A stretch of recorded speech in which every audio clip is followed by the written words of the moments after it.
दोस्तों हम सभी इलेक्ट्रीशियन इस प्रकार के कॉन्ट्रैक्टर के ऊपर में हमेशा वर्क करते हैं, लेकिन कॉन्ट्रैक्टर के ऊपर में एक डिटेल लिखा होता है। जैसे कि आप देखोगे यहां पे 13 और यहां पे 14 लिखा हुआ है।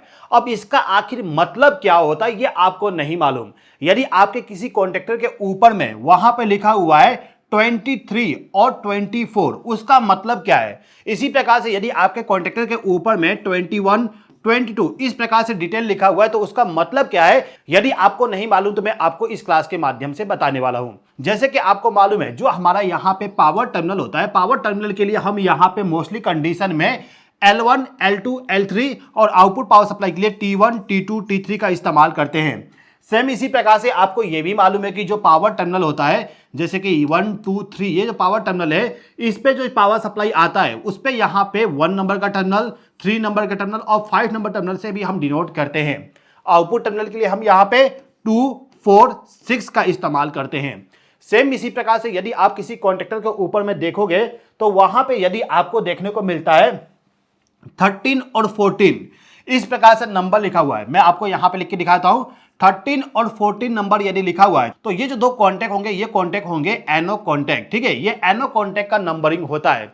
आप यहां पे भी देखोगे ये जो कॉन्ट्रैक्टर है इस कॉन्ट्रैक्टर में यहां पे मान लीजिए कि ये नहीं लिखा हुआ है। ठीक है, एनो कॉन्टैक्ट यहां पे लिखा नहीं हुआ है, केवल यहां पे लिखा हुआ है 13 और 14। तो यदि आप किसी कॉन्ट्रैक्टर के ऊपर में 13 और 14 नंबर का टर्मिनल देखते हो तो इसका मतलब हो जाएगा कि ये जो कॉन्टैक्ट है ये वाला और ये वाला ये कॉन्टैक्ट है एनो कॉन्टैक्ट। अब इसके बाद जो हमारा एनसी कॉन्टैक्ट होता है, एनसी कॉन्टैक्ट का नंबर होता है 21 और 22। यहां पे मैं लिख देता हूं 21 और 22 यदि आपको कहीं देखने को मिल जाए तो आप समझ लीजिएगा वो जो कॉन्टैक्ट है वो कॉन्टैक्ट होता है एनसी कॉन्टैक्ट। अब मान लीजिए दोस्तों कहीं पे आपको यहां पे 21 22 नहीं मिलता है, आपको मिल जाता है यहां पे 31 32। इसी प्रकार से आपको यहां पे 43 44 देखने को मिल जाता है। अब यहां पे आप मुझे बताइए कि यहां पे ये जो दो कॉन्टैक्ट है ये एनो है कि एनसी है और ये वाला कॉन्टैक्ट कौन सा है, आपको यहां पे मुझे बताना होगा। इसका आंसर जल्दी से आप कमेंट बॉक्स में कमेंट करके बताइए। देखिए दोस्तों यदि आपको किसी भी कॉन्टैक्ट के ऊपर में इस प्रकार का नंबर लिखा हुआ मिल जाए तो वहां पे आपको फर्स्ट डिजिट को देखने की जरूरत नहीं है, आप केवल सेकंड डिजिट को देखिए। जैसे कि यहां पे 1 और 2 है, इसको केवल आप देखिए, आपको पता चल जाएगा कि यहां पे जो कॉन्टैक्ट है वो कॉन्टैक्ट एनो है कि एनसी है। देखिए जो हमारा एनो कॉन्टैक्ट होता है ना वो एनो कॉन्टैक्ट के लास्ट डिजिट होता है 3 और 4।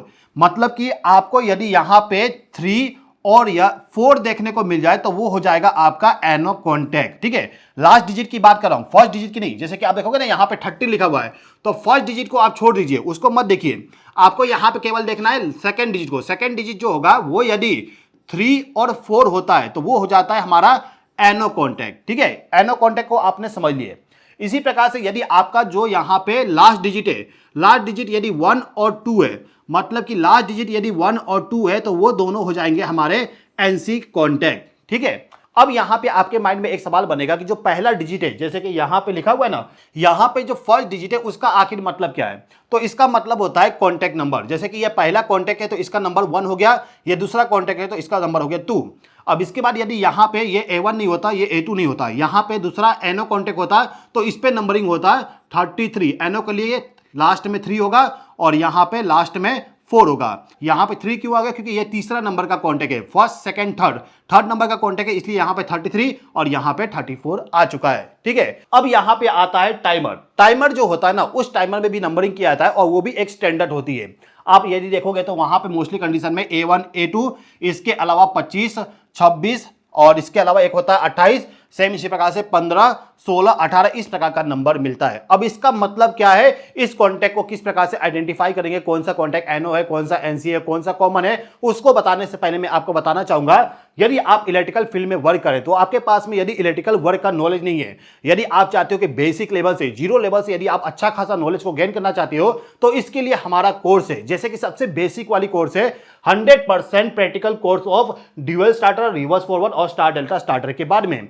ये जो कोर्स है इस कोर्स का फीस केवल 200 रुपया है। 200 रुपये में आपको इतना अच्छा नॉलेज देता हूं जिससे कि आप इंडस्ट्री में यदि काम करने जाते हो तो बेसिक लेवल पे जो आपको नॉलेज होना चाहिए, जो कि आपको कोई जल्दी बताता नहीं है, उस नॉलेज नॉलेज को गेन करने के लिए कम से कम आपको 1 साल 2 साल काम करना पड़ता है, तब जाके नॉलेज आता है। वो नॉलेज मैं आपको केवल 200 रुपए में देने वाला हूं और 200 रुपए के माध्यम से आप पूरा चीजें सीख जाओगे, जिसमें आपको यह पता चलेगा कि ड्यूअल स्टार्टर क्या होता है, किस प्रकार से वर्क करता है, किस प्रकार से वायरिंग करोगे, किस प्रकार से ट्रबल शूटिंग करोगे।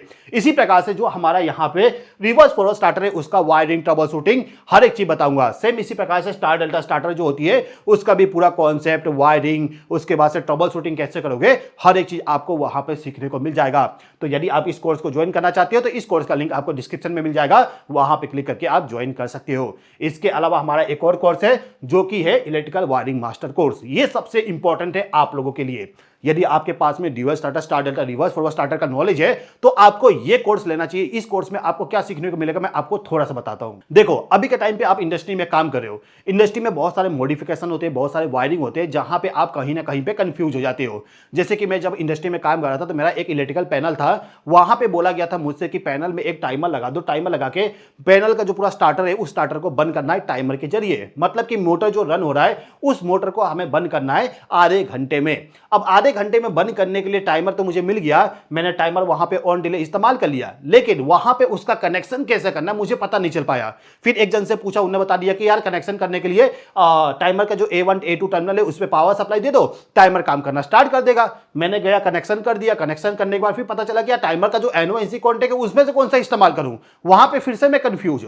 उसके बाद फिर मैंने पूछा, यार भाई बता दे यार कि ये यहाँ पे NO यूज करूं कि NC यूज करूं। उसने बोला भाई NO यूज कर ले, NO यूज कर लिया। NO यूज करने में पता चला कि वर्क नहीं हो रहा है। फिर उससे बोला भाई बता दे यार सच में क्या काम करना है, कहां पे कौन सा कॉन्टेक्ट इस्तेमाल करना है। फिर जाके उसने बोला भाई NC कॉन्टेक्ट इस्तेमाल करना है। अब मैं वायरिंग करने गया, फिर मुझे कंफ्यूज कि कहां से पावर सप्लाई इस्तेमाल करूं, NO कॉन्टेक्ट जो है उसको पावर सप्लाई कहां से देना है, NC कॉन्टेक्ट को पावर सप्लाई कहां से देना है। तो इस प्रकार से यदि आपके माइंड में भी डाउट बनता है ना, तो आपको हमारा जो ये वाला कोर्स है इलेक्ट्रिकल वायरिंग मास्टर कोर्स, इस कोर्स को ज्वाइन करना चाहिए। ये जो कोर्स है इसी टॉपिक पे डिपेंड करता है, कहां पे आपको कौन सा डिवाइस इस्तेमाल करना है, किस प्रकार से उसका वायरिंग करोगे, NO कॉन्टेक्ट इस्तेमाल करना है, NC कॉन्टेक्ट इस्तेमाल करना है। NO कॉन्टेक्ट आपको पता चलेगा कि NO कॉन्टेक्ट इस्तेमाल करना है तो उसका वायरिंग कहां से करोगे, कहां से पावर सप्लाई NO कॉन्टेक्ट को देना है, जिससे कि हमारा जो लॉजिक है उस लॉजिक के अकॉर्डिंग पूरा स्टार्टर वर्क करे। ये सब चीजें आप इस वाले कोर्स के माध्यम से सीख जाओगे। इसके बाद यदि आप इलेक्ट्रिकल इंजीनियर हो या फिर इलेक्ट्रीशियन हो तो आपको BFD का भी नॉलेज होना चाहिए।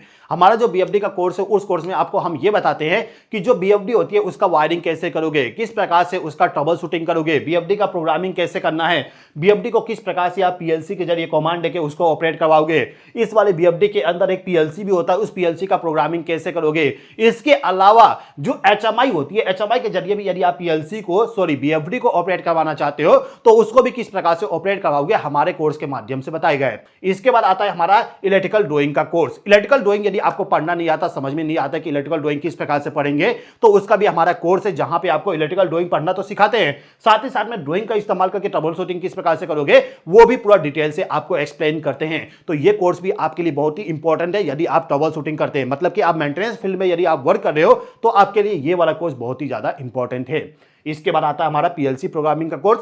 PLC प्रोग्रामिंग यदि आप सीखना चाहते हो तो इस कोर्स को भी ज्वाइन करके आप सीख सकते हो। जितने भी कोर्स मैंने आपको बताए इन सभी कोर्स का लिंक आपको डिस्क्रिप्शन में मिल जाएगा, वहां पे क्लिक करके आप ज्वाइन कर सकते हो जिस भी कोर्स को आप ज्वाइन करना चाहते हो।